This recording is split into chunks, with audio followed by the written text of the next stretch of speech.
నమ శ్రీ మహాగణాధిపతయ నమ శ్రీ సరస్వత్యమ భక్తులరా, వాల్మీకి మహర్షి రచించిన శ్రీమద్ రామాయణం యథాతథంగా చెప్పుకున్నాం. ప్రతి శ్లోకం దాని అర్థం. ఇందులో భాగంగా నిన్నటి వరకు మనం బాల, అయోధ్య, అరణ్య, కిష్కింద, సుందర యుద్ధకాండాలు పూర్తి చేసాం. ఉత్తరాఖండ్లో కూడా 7 సర్గలు పూర్తి చేసాం. ఈ రోజున 8వ సర్గని ప్రారంభం చేద్దాం. ప్రారంభించే ముందు వాల్మీకి మహర్షిని ప్రార్థన చేసుకుందాం. పూజంతం రామ రామేతి మధురం మధురాక్షరం ఆరుహ్య కవితా శాఖాం వందే వాల్మీకి కోకిలం. సమర్థ సద్గురు సాయినాథ్ మహారాజ్ की जय.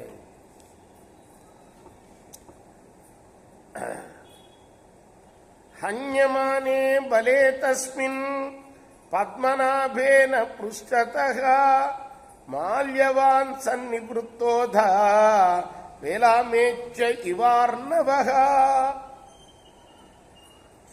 విష్ణువు సైన్యాన్ని వెనక నుండి చంపివేస్తూ ఉండగా మాల్యవంతుడు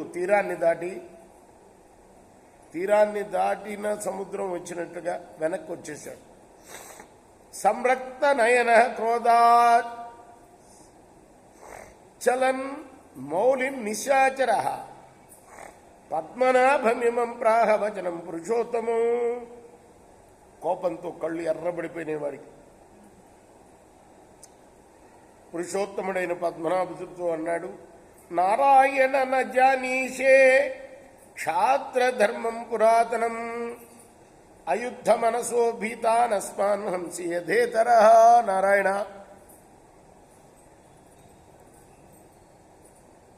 సామాన్యుల్లాగా నువ్వు భయపడి ఉన్న మమ్మల్ని చంపుతున్నావు. ఇది క్షత్రియ ధర్మమా? పరాముఖవధం పాపము. పరాంగులైన వాళ్ళని వధించడం పాపం కదా. పరాంగుముఖులు అంటే వెనక్కి తిరిగిన వాళ్ళు, యుద్ధం చేయకుండా పారిపోయే వాళ్ళని వధించడం పాపం కదా. పరమపరాన్ముఖవధం పాపం యః కరోతి సురేశ్వర సహంతా నగతః స్వర్గం లభతే పుణ్యకర్మణ. ఎటువంటి వాడు పరాంగుముఖులతో యుద్ధం చేసి చంపేవాడు. పుణ్యకర్మలు చేసే వాళ్ళకి లభించే స్వర్గాన్ని పొందలు చాలడు కదా. యుద్ధ శ్రద్ధాధవాతేసి శంఖచక్ర గదాధర అహం స్థితోస్మి పశ్యామి బలం దర్శయతవా. ఓ విష్ణు, నీకు గనక యుద్ధంలో ఆసక్తి ఉంచినే ఇదిగో నీ ఎదురుగుండా నేను నిలబడి ఉన్నాను. నా మీద చూపు నీ బలాన్ని. మాల్యవంతం స్థితం దృష్ట్వా మాల్యవంతమివాచలం ఉవాచ రాక్షసేంద్రం తం దేవరాజానుజో బలి. బలవంతుడే మహావిష్ణు మాల్య పర్వతంలాగా నిలిచిన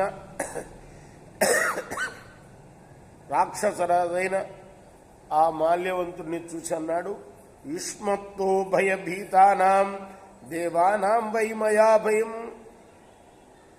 రాక్షసోత్సాదనం దత్తం తదే తదనుపాల్యతే. మీ వల్ల అంటే మీ రాక్షసుల వల్ల వచ్చే అపాయం వల్ల, వస్తున్న అపాయం వల్ల భయపడిన దేవతలు నా దగ్గరికి వచ్చారు. నేను వాళ్ళకి రాక్షస సంహారం చేస్తాను అని చెప్పాను. ఇదిగో ఆ ప్రతిజ్ఞనే నేను పాలిస్తున్నాను. ప్రాణైరపి ప్రియం కార్యం దేవానాం హి సదామయ సోహం వో నిహనిష్యామి రసాతలగతానపి. కాబట్టి నా ప్రాణాలనిచ్చైనా సరే దేవతలకి ఇచ్చిన మాటను నిలుపుకోవలసిన సమయం నాకు ఇది. కాబట్టి రసాతలానికి పారిపోయి వెళ్ళినా కూడా మిమ్మల్ని చంపే తీరుతాను అన్నాడు. రేపు మనం 9వ శ్లోకం నుండి కొనసాగిద్దాం. కృష్ణార్పణం. సాయి కృష్ణ.